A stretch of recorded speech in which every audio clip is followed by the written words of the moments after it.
অত্র মাদ্রাসা শিক্ষকবৃন্দ, শিক্ষার্থীবৃন্দ, এলাকাবাসী সবাইকে মাননীয় পুলিশ সুপার চট্টগ্রাম মহোদয়ের পক্ষ থেকে আন্তরিক শুভেচ্ছা ও অভিনন্দন।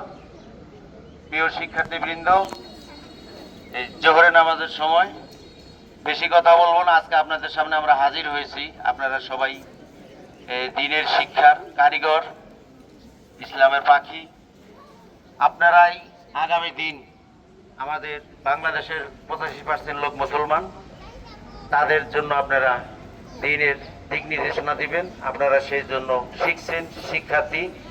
তা আমাদের এখানে দাঁড়ানোর কথা হলো, আপনি যে গ্রামে বসবাস করেন সেই গ্রামে চোর, ডাকাত, ছিনতাইকারী, ইফটিজিং, বিশেষ করে এটা যেহেতু নারী শিক্ষার্থী বেশি পরিমাণ, শিক্ষা প্রতিষ্ঠানে যেন ইফটিজিং না হয়, এলাকায় কিশোর গ্যাংয়ের উপদ্রব না বাড়ে, সেই জন্য আজকে আমি শিক্ষার্থীদের সাথে একটু এই মত বিনিময় করার জন্য আসছি। আপনারা যারা শিক্ষার্থী, আপনাদের বাবার ভিতরে, পরিবারের ভিতরে প্রতিবেশী কেউ যদি মাদক সেবন করে, মাদক বিক্রি করে, সেই সংক্রান্তে আপনার মাদ্রাসার শিক্ষক, প্রিন্সিপাল তাদেরকে জানাবেন। এবং এখানকার স্ক্রিনে জোরালগঞ্জ থানার একটি নাম্বার দেওয়া আছে, সেখানে জানাবেন। আমরা বলতে চাই, এই আজকের শিশু তারা আগামী দিনের ভবিষ্যৎ। তাই এই পরিবারটাকে, এই সমাজটাকে পরিশোধন করার জন্য মাদক আমাদের দূর করতে হবে। কারণ ইসলাম ধর্মে মাদকের ব্যাপারে বিধিনিষেধ আরোপ করা হয়েছে। আপনারা জানেন যে এই ভূমিতে মাদক দ্রব্য অর্থাৎ মদ পরে ঘাস জন্মায়, সেই ঘাস খেয়ে যদি গরু দুগ্ধ দেয়, সেই দুগ্ধ হারাম।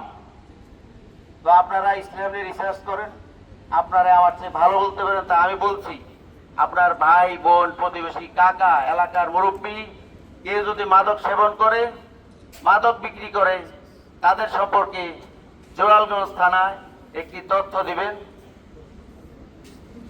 থানায় আপনারা এই ধরনের তথ্য দিয়ে জোরালগঞ্জ থানাকে মাদক মুক্ত করবেন।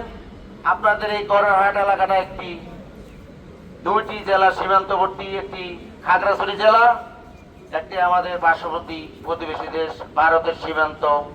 সেখান থেকে অনেক সময় অবাধে গাঁজা, ফেন্সিডিল, মদ, অবৈধ মাদক দ্রব্য বাংলাদেশে ঢুকে। তাই আমি চাচ্ছি এই শিশুরা, কোমলমতি এই শিশুরা, শিক্ষার্থীরা, তারা মিথ্যা কথা বলবে না। এই বয়সে তারা মিথ্যা শিখে নাই, তারা সত্য শিখে।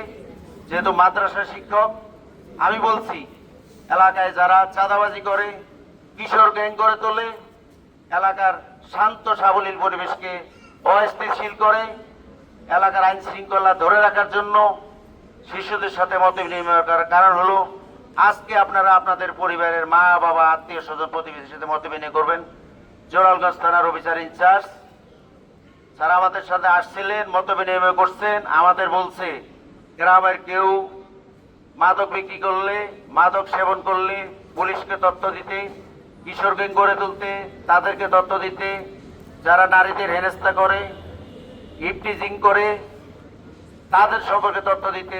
আমি চাই এখানে মাদ্রাসার যে নারী শিক্ষার্থীরা আছে তাদের পথ যেন হয় নির্বিঘ্ন, মাদ্রাসা যেন ইফতিজার, কিশোরগঞ্জের দৌরত্ব মুক্ত হয়ে তারা মাদ্রাসায় আসতে পারে। সেই লক্ষ্যে কোথাও যদি আপনার বাড়ি থেকে এই মাদ্রাসায় আসতে কোথাও যদি এই ধরনের ইফটিজিং এর শিকার হন, অন্য শিক্ষা প্রতিষ্ঠানের বখাটে ছেলেমেয়েরা এখানে এসে আসা যাওয়ার পথে আপনাদের ডিস্টার্ব করে, তাদের সম্পর্কে আপনার শিক্ষা প্রতিষ্ঠানে জানাবেন এবং জোরালগঞ্জ থানায় জানাবেন। বাসার নাম্বার দিয়ে যদি থানার নাম্বারে ফোনও না দিতে পারেন, তাও সহায়তা 3 লাইনে ফোন দিবেন যে আমার সাথে একটা বখাটে ছেলে এই খারাপ কাজ করতেছে, আসা যাওয়ার পথে গত কদিন যাবৎ। 3 লাইনে কল দিয়ে বলবেন পুলিশ চলে আসবে। কিশোর গ্যাং, মাদক, বর্ষাকাল, এই সময়ে এলাকায় গরু চুরির উপদ্রব বাড়ে।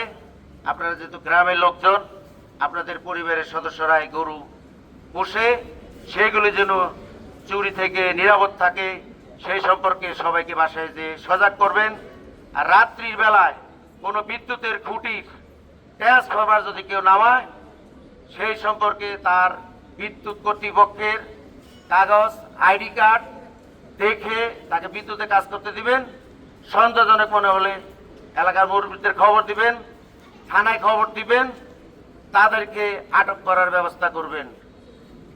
এলাকায় আইন শৃঙ্খলা ধরে রাখার জন্য যারা চুরি করে, গ্রিল কাটে, ছিনতাই করে, তাদের সম্পর্কে নিজে সজাগ হবেন, নিজের পরিবারকে সজাগ করবেন।